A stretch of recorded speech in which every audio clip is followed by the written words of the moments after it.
Friends, इससे पहले कि मैं इस टॉपिक के बारे में आपको इन्फॉर्मेशन दूँ, एक चीज़ मैं बता दे रहा हूँ। मेडिकल फील्ड एक ऐसी फील्ड है जहाँ पर कोई भी मेडिकल प्रैक्टिशनर, उसने कोई भी कोर्स किया हो, वो बेरोजगार नहीं रह सकता है। एक इंजीनियर बेरोजगार रह सकता है, उसकी डिमांड ख़त्म हो सकती है, लेकिन एक डॉक्टर्स की डिमांड ख़त्म नहीं होगी, क्योंकि उसके पास एक बड़े से बड़े और छोटे से छोटे इंसान को भी आना ही आना है। प्राइम मिनिस्टर, राष्ट्रपति से लेके एक छोटा काम करने वाला बंदा भी डॉक्टर्स की रिक्वायरमेंट है, क्योंकि जिस हिसाब से डेली रूटीन लोगों का चल रहा है, जिस हिसाब से पैंडेमिक की सिचुएशन हो रही है, जिस हिसाब से इन्वायरमेंट चेंज हो रहा है, 100% डॉक्टर्स की डिमांड बढ़ेगी बढ़ेगी, क्योंकि इंडिया में वैसे भी डॉक्टर्स की कमी है। तो डॉक्टर्स बिल्कुल बेफिक्र रहे कि आप लोग बेरोजगार रह जाओगे। बेरोजगार कभी नहीं रह सकते हैं। आपके लिए प्लेंटी ऑफ अपॉर्चुनिटीज़ है। आप इस वीडियो में देखें क्या क्या अपॉर्चुनिटीज़ है, बशर्ते ये एक बार आपका एजुकेशन और आपकी practice, what is most important. आपने एमबीबीएस किया है, मैटर नहीं करेगा कहाँ से किया है, मैटर ये किया कि कितने अच्छे डॉक्टर से, क्योंकि फीडबैक एक बार डॉक्टर्स का अच्छा निकल जाता है तो उसकी दुकान चल जाती है। तो फोकस करिए कितने अच्छे डॉक्टर्स आप बन के निकलते हैं। चलिए बात कर लेते हैं क्या क्या इम्पोर्टेंट आपके लिए अपॉर्चुनिटीज़ है। तो दुनिया के किसी भी कोने में आपको अपॉर्चुनिटी मिलेगी मिलेगी।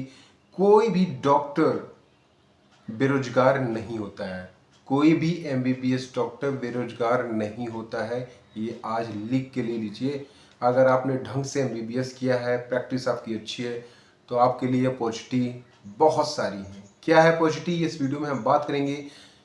गवर्नमेंट सेक्टर में क्या अपॉर्चुनिटीज़ है, कितनी सैलरी होगी, किस तरह से आपको जॉब मिल सकती है, ये भी हम बात करेंगे। चलिए शुरू करते हैं। सबसे पहले ये बात कर लेते हैं कि गवर्नमेंट सेक्टर में आपको जॉब कहाँ मिलेगी, फिर आपको प्राइवेट सेक्टर में बात करेंगे कि कहाँ कहाँ अपॉर्चुनिटीज़ और मिल सकती हैं। जहाँ तक गवर्नमेंट सेक्टर की बात है, तो पब्लिक हेल्थ केयर सिस्टम पहला है।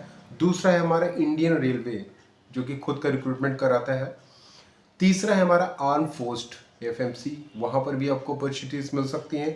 थर्ड है aims, as a professional lecturer या डॉक्टर, या फिर एज अ मेडिकल प्रैक्टिशनर आप यहाँ पे जॉब पा सकते हैं। सेंट्रल हेल्थ केयर सर्विसेज में सेंट्रल गवर्नमेंट भी अपनी हेल्थ केयर सर्विसेज के लिए रिक्रूटमेंट करती है, उसमें आप जा सकते हैं। State public service commission, basically हर स्टेट का पब्लिक सर्विस कमीशन होता है, जो कि जॉब डॉक्टर्स के लिए हर साल निकालता है, वहाँ पर आप जा सकते हैं। अब बात कर लेते हैं कि एग्ज़ाम कौन कौन से होते हैं। तो सबसे पहले तो हमारा यूपीएससी का एग्ज़ाम होता है, ठीक है। सेंट्रल मेडिकल प्रैक्टिशनर्स के लिए होता है, सेंट्रल लेवल पे जो रिक्रूटमेंट्स होते हैं उसके लिए होता है। सेकंड होता है state public service commission, PSC exam होता है ये, और इसके थ्रू हर स्टेट में हमेशा नोटिफिकेशंस आते रहते हैं जॉब के। एक होता है डायरेक्ट रिक्रूटमेंट, मीन्स बहुत सारे ऐसी पीएसयूज़ हैं जो डायरेक्ट रिक्रूटमेंट भी करती हैं मेडिकल्स का, प्रैक्टिसेस का, जैसे कि रेलवेज, या फिर और आप एविएशन में जाएं। बहुत सारे सेक्टर्स हैं जहाँ पे डायरेक्ट रिक्रूटमेंट होता है डॉक्टर्स का, वहाँ पे आप जा सकते हैं। जहाँ तक सैलरी और बेनिफिट की बात है गवर्नमेंट डॉक्टर्स की, वो है 60,000 पर मंथ से लेके 1,80,000 पर मंथ तक हो सकती है। सबसे ज़्यादा इंपॉर्टेंट बात ये होती है गवर्नमेंट जॉब में कि यहाँ पे जॉब सिक्योरिटीज़ आपकी होती है 100%। सेकेंड, आपको गवर्नमेंट फैसिलिटीज़ पर्क्स बहुत अच्छे दिए जाते हैं यहाँ पे, जिससे कि आप गवर्नमेंट जॉब को छोड़ने का मन नहीं करेगा, और उतना ज़्यादा वर्क लोड भी नहीं रहता है, क्योंकि एज अ प्राइवेट सेक्टर में अगर आप जाएंगे तो वहाँ पे आपको patient count, OPD, number of operation, number of surgeries, उसके हिसाब से ही आपका पेमेंट डिसाइड होता है। बाकी मंथली जो पेमेंट होता है वो होता ही। हालांकि प्राइवेट सेक्टर में भी अगर आप अच्छी जॉब, अच्छे इंस्टीट्यूट ले आते हैं, अच्छे हॉस्पिटल में जाते हैं, तो बहुत बढ़िया आपको सैलरी मिल सकती है। इसके अलावा भी कुछ सेक्टर्स हैं, अगर आपको गवर्नमेंट सेक्टर में नहीं मिलती है अपॉर्चुनिटीज़, तो बहुत सारे सेक्टर हैं। आजकल तो ऑनलाइन सिस्टम चल रहा है दोस्तों। इवन आपने देखा होगा कि बहुत सारे ऐसे ऐप्स हैं, प्रैक्टो ऐप्स हैं, या फिर बहुत सारे ऐसे मेडिकल्स के ऐप हैं जहाँ पे डॉक्टर का कंसल्टेशंस होता है, वहाँ पे आप ज्वाइन कर सकते हैं। बहुत सारी अपॉर्चुनिटीज़ है हेल्थ केयर कंसल्टिंग। दूसरा है मेडिकल एजुकेशन की फील्ड में भी आप जा सकते हैं। कई सारे प्राइवेट मेडिकल कॉलेजेस में एज ए लेक्चरर आप जा सकते हैं, कई सारे गवर्नमेंट कॉलेजेस में एज ए लेक्चरर आप जा सकते हैं। तो यहाँ पर भी आपको opportunity entrepreneurship, basically business line में भी आप जा सकते हैं।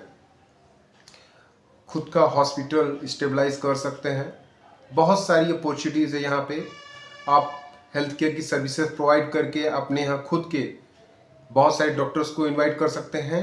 एज अ बिजनेस पर्पस पे भी आप जा सकते हैं। पब्लिक हेल्थ में आप जा ही सकते हैं। मीन्स आप खुद का ओपीडी ओपन कर सकते हैं। और यहाँ पे ओपीडी में मैक्सिमम बेनिफिट होता है। अगर आप एक डॉक्टर अच्छे बन गए, अच्छी प्रैक्टिस हो गई आपकी और लोगों के बीच में आपका नाम हो गया, तो आपको मनचाहा पैसा मिलेगा और मनचाही सर्जरीज होंगी। मैंने ऐसे ऐसे डॉक्टर्स को देखा है जिनका पेशेंट काउंट 200-300 पेशेंट का होता है और 500 के हिसाब से हम लगा दीजिए लाखों रुपए रोज का ओपीडी ही होता है। तो पब्लिक सेक्टर में आप अगर खुद का ओपीडी या खुद का हॉस्पिटल चलाना चाहते हैं, आप चला सकते हैं। लेकिन सबसे इम्पोर्टेंट बात यह है कि आपका एजुकेशन अच्छा होना चाहिए, प्रैक्टिस अच्छी होनी चाहिए, तभी आप एक अच्छे डॉक्टर्स कहलाएंगे। आपने देखा होगा बहुत सारे ऐसे डॉक्टर्स हैं जो कि होते तो डॉक्टर्स हैं लेकिन उतना अच्छा उनका नाम नहीं होता है। लेकिन बहुत सारे ऐसे डॉक्टर्स हैं जिनकी प्रैक्टिस बहुत अच्छी होती है, बहुत अच्छा सर्जरी करते हैं, बहुत सारा ओपीडी में पेशेंट जो फीडबैक देते हैं, बहुत अच्छा फीडबैक देते हैं। तो इस तरह का आप अगर बना के चलेंगे तो आपका नाम बहुत अच्छा होगा यहाँ पे, और आप मन चाहा यहाँ पे पैसा कमा सकते हैं। क्योंकि ये ऐसी फील्ड है जिसका रिक्वायरमेंट कभी ख़त्म नहीं होने वाला है। कोविड के बाद आपने देखा होगा कितना ज़्यादा रिक्वायरमेंट हुआ है डॉक्टर्स का, और आने वाले टाइम में डॉक्टर्स का ही रिक्वायरमेंट रहेगा। बाकी इंजीनियर हो जाए या फिर कोई और प्रोफेशन हो जाए, वहाँ पे इतना रिक्वायरमेंट नहीं है। वहाँ पर आप बेरोजगार घूम सकते हैं। लेकिन एज अ डॉक्टर, क्योंकि डॉक्टर के पास सभी को जाना है, पॉलिटिशियन को भी जाना है, एक प्राइम मिनिस्टर को भी जाना है, राष्ट्रपति को भी जाना है, एक छोटे से छोटे आदमी को भी जाना है, जिसके पास पैसे नहीं उसको भी जाना है।